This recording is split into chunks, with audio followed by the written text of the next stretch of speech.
Okay, well, welcome to a new episode of Anime Review with yours truly, Punk here. So today's anime, I wanted to talk about, it's on Funimation. I'm not quite sure if it's on Netflix yet, but it's on Funimation. But it's called the Vampire Bund. Sorry if the audio is too quiet. But the Vampire Bund is a 12-episode series based on,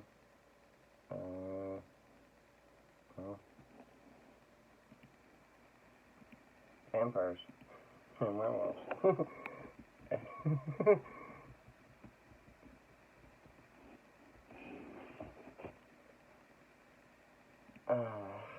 Okay.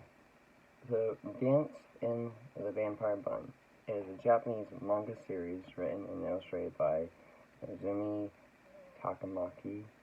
The manga was stylized in Media Factory's manga. It is a 12-episode series. The genre is action, dark fantasy, psychological thriller. So if you're not really into those type of genres, then it might not be for you.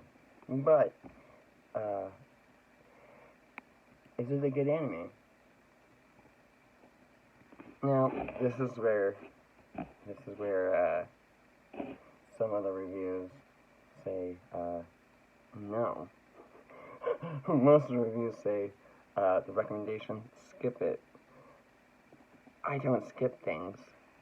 I did not skip this. I stumbled upon this new vampire anime series, and it's actually pretty good. Now, what they're saying that it's not good for an action anime or a vampire anime, and anime has nothing to say. I think that is a fucking big lie. Excuse my language. But, I gave it a watch, and what I got out of it was there was action, there was story, there was a plot, and it basically had connections to different other films and series that have to do with vampires and werewolves. For example, Underworld, it had a lot of undertones with vampires working alongside with werewolves working alongside with vampires. That's what I got out of it. Now, what others are saying, they're like, no. What the fuck were you watching?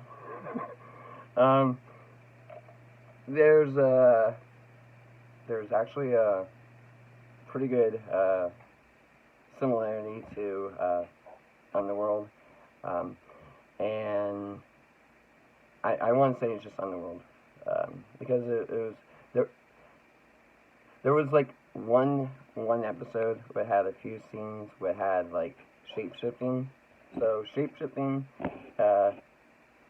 is a little supernatural, but the way they did their shape-shifting, it was kind of like Terminator-ish, like, for example, the scene where the cop, forms into like weird, weapons of metal liquid. And there was a scene in the Vampire Bund that sort of had a little bit of Terminator feel to it. Now that's what I got out of it. I wasn't wasn't like not impressed. I was like, oh, what would you look at that? But like I said, everyone has their opinions, everyone has their thoughts and doubts on things, and if they want to say it's not good, maybe it wasn't good for them. Maybe they just didn't enjoy the psychological thriller. Maybe they didn't enjoy the dark fantasy and the action. But for me, I did. So, in my stance, I have to say this anime has something to say. It really does. And the concept of this show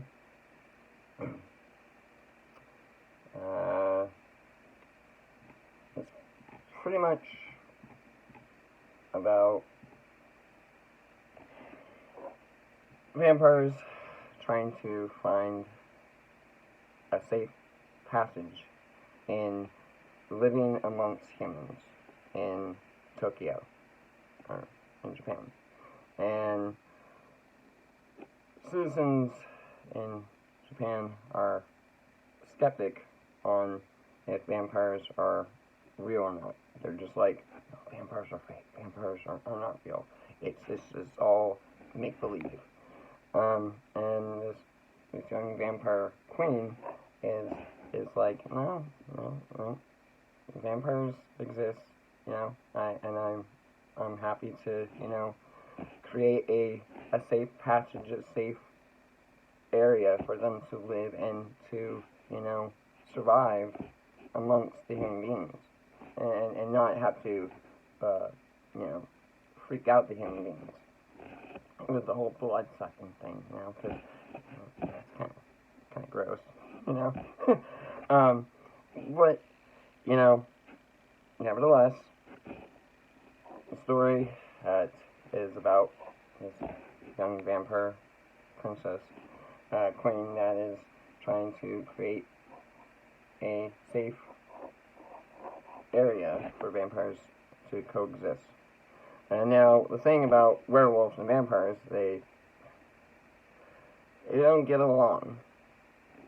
That's something that goes back to all different types of vampire origin films and series. Werewolves aren't really great friends with the vampires. They usually attack each other, based on films such as Underworld or Blade. But I want to say, there's really nothing wrong with this series.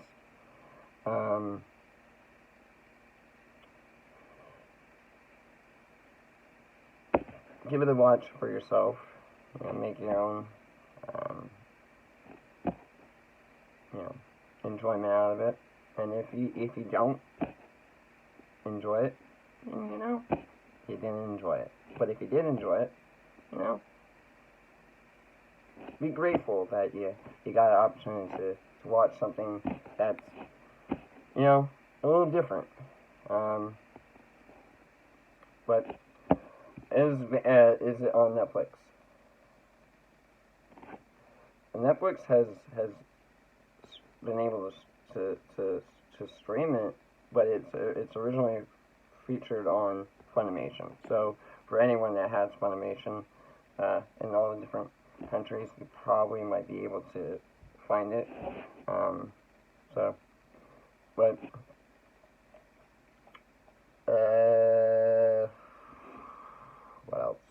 else?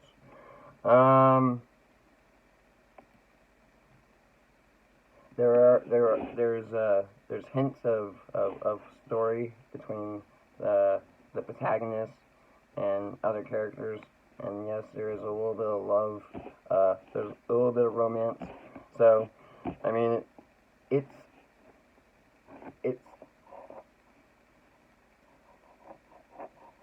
anime. But the plot follows the immersion or the emergency of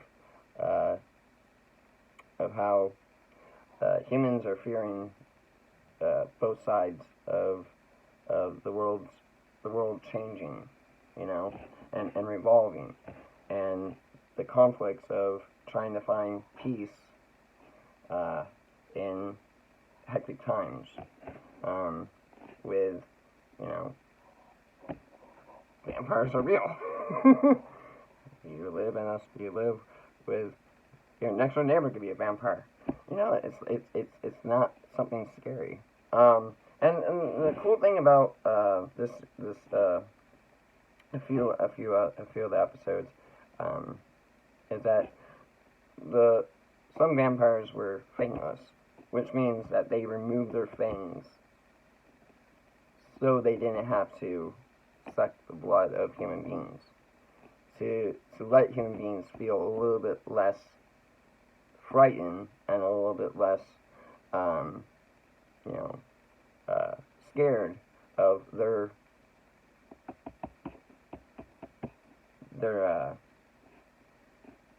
scared of them. Yeah. Okay. But nevertheless, it's good. It's good. I know. I know everyone else is probably gonna be like, no, it's bad. It's bad.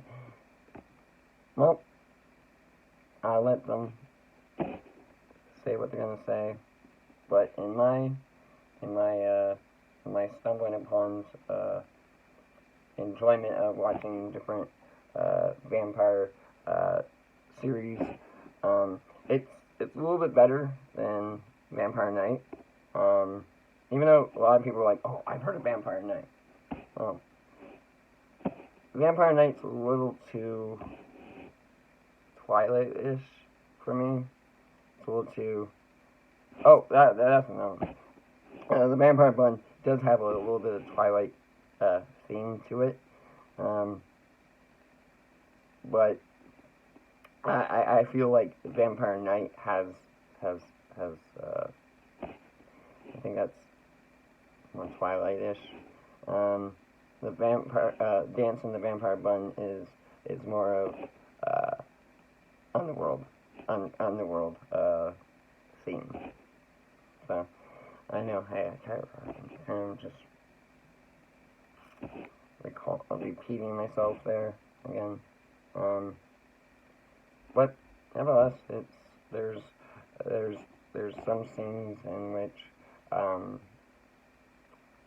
if you're watching this, there's a lot of references to flowers, references to a certain flower, which is the butterfly orchid. I don't think that's what it's called, but basically it's a flower that butterflies think it's a flower, and unfortunately it's a flower, and a butterfly cannot pollinate or survive making love to a flower.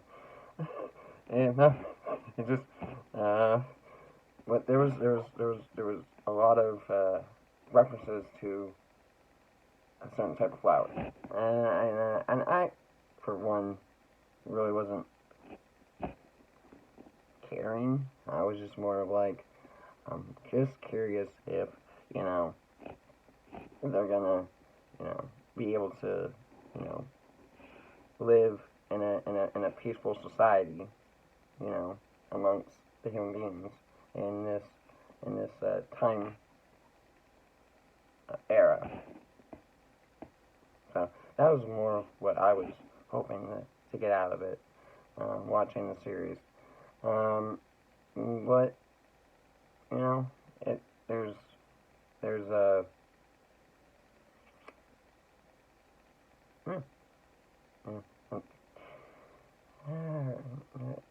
I really don't have anything negative to say about it, because it wasn't bad. And even though a lot of the reviews that I'm reading and looking up on things just to refresh my memory here, they're not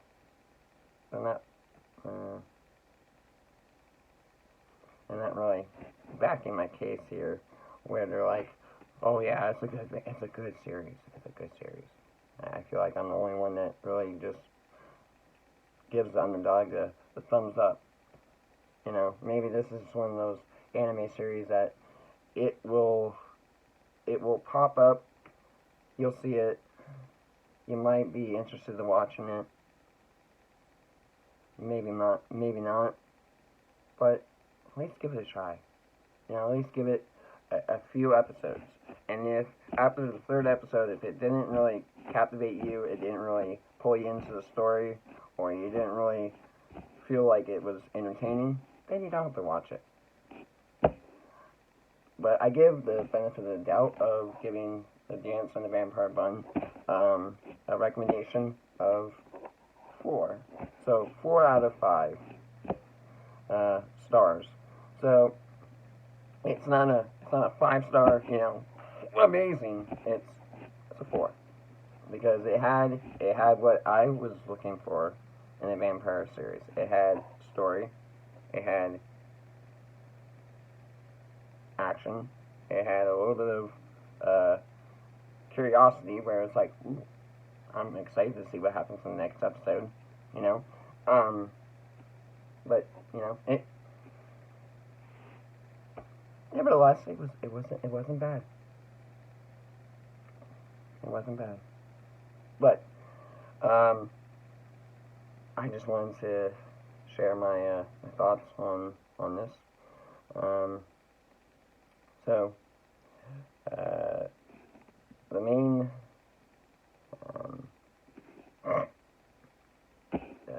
protagonist is Queen Mia Tempest, and she is a vampire ruler, and she is wanting to create a peace between humans and vampires and werewolves.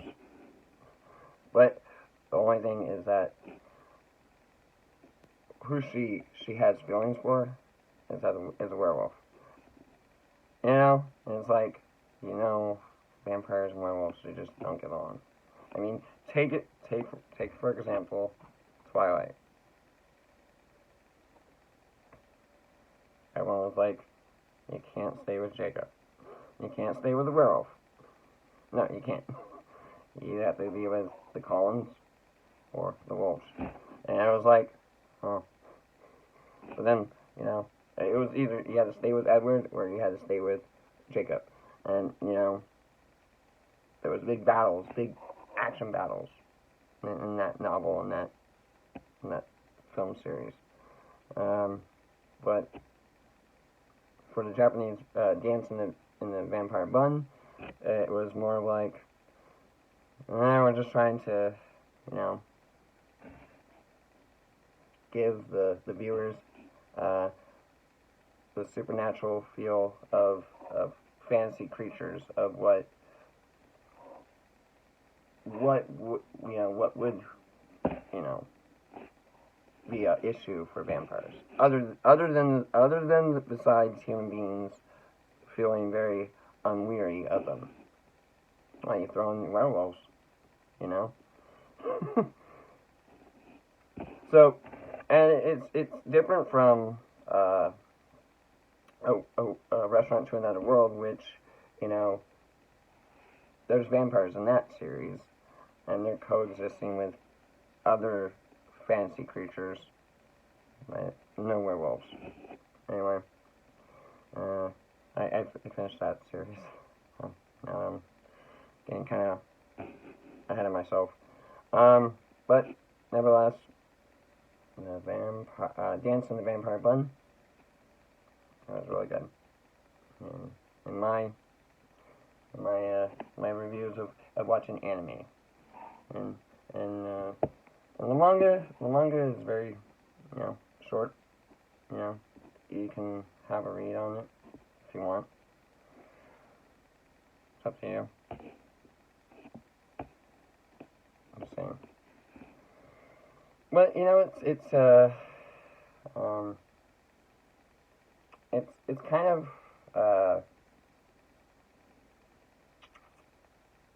hit or miss with a lot of vampire anime series, because there's really not a lot of them. You know, now there's reference to, you know, all the different fantasy and dark supernatural beings in most anime, but you know, I think vampires get a bad rep.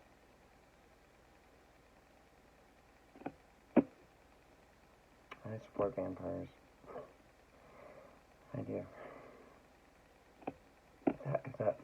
Is that wrong for me to say? You know, I support vampires. They get a bad rep. Just because they enjoy what? Blood? Oh no! Scary! Anyway, thank you, nevertheless, for listening to my anime series review on Dance in the Vampire Bund. Here on my channel. I am Popular Anime Punk, and it's been a privilege, like always. So thank you for tuning in, and we're back with another anime review in the next one. Until then, keep watching, keep reading, keep enjoying your hobbies, and have a good one. Peace. Gotta go. How?